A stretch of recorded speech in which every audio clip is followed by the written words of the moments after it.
اعوذ باللہ من الشیطان الرجیم بسم اللہ الرحمن الرحیم السلام علیکم فرینڈز۔ انصار کا احسار اور مہاجرین کا بے مثل استغاثہ۔ جس طرح رسول اللہ صلی اللہ علیہ وآلہ وسلم نے مسجد نبوی کی تعمیر اہتمام فرما کر باہمی اجتماع اور میل و محبت کے ایک مرکز کو وجود بخشا، اسی طرح آپ صلی اللہ علیہ وآلہ وسلم نے تاریخ انسانی کا ایک اور نہایت نابناک کارنامہ انجام دیا، جسے مہاجرین اور انصار کے درمیان مساوات اور بھائی چارے کے عمل کا نام دیا جانا ہے۔ ابن قیم لکھتے ہیں کہ پھر رسول صلی اللہ علیہ وآلہ وسلم نے حضرت انس بن مالک رضی اللہ تعالی عنہ کے مکان میں مہاجرین اور انصار کے درمیان بھائی چارہ کرایا۔ کل 90 آدمی تھے، آدھے مہاجرین اور آدھے انصار۔ بھائی چارے کی بنیاد یہ تھی کہ ایک دوسرے کے غم خوار ہوں گے اور موت کے بعد نسبی قرابت داروں کے بجائے یہی ایک دوسرے کی وارث ہوں گے۔ وارث کا یہ حکم جنگ بدر تک قائم رہا۔ پھر یہ آیت نازل ہوئی، کہا لن ترجمہ اس کے باوجود کہ اللہ کتاب کے مطابق پیٹ کے رشتہ داروں اور دوسرے مومنوں اور مہاجرین کے مقابلے میں ایک دوسرے پر میراث کے معاملے میں زیادہ حق رکھتے ہیں۔ رسول صلی اللہ علیہ وآلہ وسلم نے اس بھائی چارے کو ایک ایسا نافذ العلم اور عہد و پیمان قرار دیا تھا جو کہ خون اور مال سے مربوط تھا، اور اس بھائی چارے کے ساتھ ایثار غم گساری اور مواسات کے جذبات اور مخلوط تھے، اور اسی لیے اس نے معاشرے کو بڑے نادر اور نابناک کارناموں سے پر کر دیا تھا۔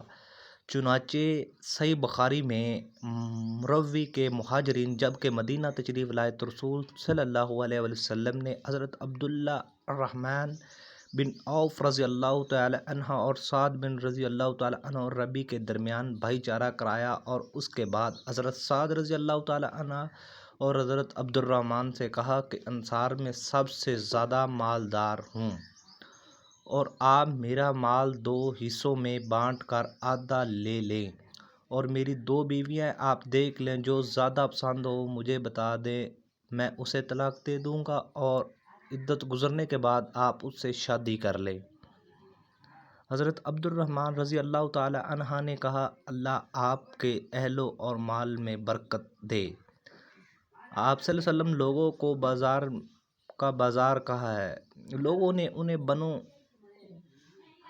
قنیقہ کا بازار بتلا دیا اور وہ واپس آ گئے تو ان کے پاس کچھ فاضل پنیر اور گھی تھا، اور وہ اس کے بعد وہ روزانہ جاتے رہے، اور پھر ایک دن آئے اور ان پر زردی کا اثر تھا۔ نبی کریم صلی اللہ علیہ وسلم نے دریافت فرمایا یہ کیا ہے؟ تو انہوں نے کہا کہ میں نے شادی کی ہے۔ آپ صلی اللہ علیہ وسلم نے فرمایا عورت کو مہر کتنا دیا ہے؟ بولے ایک نواتا گٹھلی کے ہموزن، یعنی کوئی 1.25 تولہ سونا۔ اسی طرح حضرت ابو ہریرہ رضی اللہ تعالیٰ عنہ نے اس سے ایک روایت آئی ہے کہ انصار نے نبی کریم صلی اللہ علیہ وسلم سے عرض کیا کہ آپ صلی اللہ علیہ وسلم ہمارے درمیان درد ہمارے بھائیوں کے درمیان ہمارے کھجور کے باغات تقسیم فرما دے۔ آپ صلی اللہ علیہ وسلم نے فرمایا نہیں۔ انصار نے کہا تب آپ لوگ یعنی مہاجرین ہمارا کام کر دیا کریں گے اور ہم پھل میں آپ لوگوں کو شریک رکھیں گے۔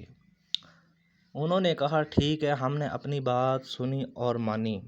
اس سے اندازہ کیا جا سکتا ہے کہ انصار نے کس طرح بڑھ چڑھ کر اپنے مہاجرین بھائیوں کا اعزاز اکرام کیا تھا، اور کس قدر محبت اور خلوص، ایثار اور قربانی سے کام لیا تھا، اور مہاجرین ان کی اس کرم نوازش کی کتنی قدر کرتے ہیں۔ چنانچہ انہوں نے اس کو کوئی غلط فائدہ نہیں اٹھایا، بلکہ ان سے صرف اتنا ہی حاصل کیا جس سے وہ اپنی ٹوٹی ہوئی معیشت کی کمر سیدھی کر سکتے۔ اگر ویڈیو پسند آئی ہو تو لائک، سبسکرائب اور بیل آئیکن کو دبانا مت بھولیے گا۔ چلتے ہیں نئی ویڈیو کی جانب۔